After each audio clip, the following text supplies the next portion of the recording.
गौ सेवक सीएम धामी और दर्द से राजधानी में तड़प रही गाय माता। कांग्रेस प्रवक्ता गरिमा दसौनी ने खोली पोल तो प्रशासन में मचा हड़कंप।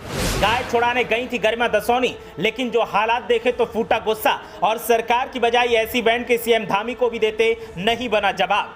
गाय का श्राप इस सरकार को लगेगा। वोट तो गाय के नाम पर लिया, लेकिन अब उसको मरने के लिए छोड़ दिया। तस्वीरें ऐसी कि देखकर दहल जाएगा दिल। शर्म करो सरकार, शर्म करो।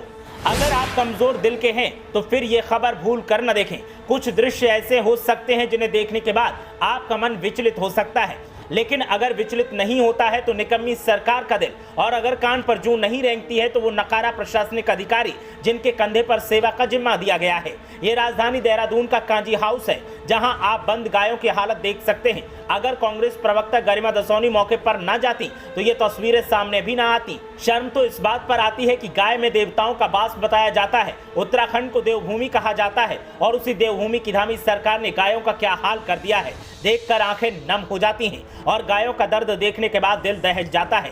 कांग्रेस प्रवक्ता की माने तो गाय का श्राप इन सत्ताधारियों को लगेगा। गाय के नाम पर वोट लिया और सत्ता में काबिज हो गए, लेकिन गायों का हाल क्या है ये पूछने तक नहीं आते। और जिन लोगों के ऊपर इनकी देखभाल का जिम्मा है उनकी लापरवाही क्या है वो तस्वीरें साफ बयान करती हैं। अगर एक गरीब महिला अपनी गाय को छुड़ाने के लिए कांग्रेस के दफ्तर न जाती तो शायद हकीकत कभी सामने नहीं आती। ऊपर से कांजी हाउस के लोग दावा करते हैं कि गायों की दिन रात सेवा की जाती है। कांजी हाउस उस महिला से गाय छोड़ने के बदले 9,000 रुपए की मांग कर रहा था। ऐसे में कांग्रेस नेताओं ने मौका मुआयना करने का प्लान तैयार किया और फिर जो मौके पर हालात देखे उसने नालायक और नाकाम सरकार की पोल खोल कर रख दी।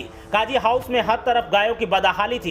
दर्जनों गायें मरी पड़ी थी और मक्खियां भिनभिना रही थी, तो कई गायें जख्मी हालत में थी और उनके शरीर से खून बह रहा था। कांग्रेस नेताओं को पता था कि उन्हें झूठा साबित कर दिया जाएगा, तो उन्होंने सोशल मीडिया पर हालातों को लाइव कर दिया। उसके बाद हड़कंप मच गया। कांग्रेस नेता गरिमा दसौनी और महानगर महिला कांग्रेस अध्यक्ष उर्मिला थापा ने हल्ला मचा दिया तो खाना पूर्ति भी देखने को मिली। लेकिन गायों का भूख से जो हाल दिखा उसने तो सबको परेशान कर दिया। जब चारे के बारे में पूछा गया तो बोला ऑर्डर दिया गया है, लेकिन मिलेगा कब पता नहीं। हालातों पर कांग्रेस की महिला ब्रिगेड ने धामी सरकार, पशुपालन मंत्री सौरभ बहुगुणा और नगर निगम महापौर सुनील उनियाल गामा को जमकर खरी खोटी सुनाई और कहा कि लानत है ऐसी सरकार पर जो गाय माता के नाम पर वोट तो लेती है लेकिन उनकी देखभाल नहीं कर पाती। सिर्फ उगाही का काम किया जाता है और आवाम को पागल बनाया जा रहा है। कांग्रेस नेताओं ने कहा कि अब हर चीज का हिसाब होगा और गायों के साथ जो नाइंसाफी हो रही है उसके लिए आवाम अब सरकार से सीधा हिसाब 2024 में करेगी। ब्यूरो रिपोर्ट, देवभूमि अपडेट।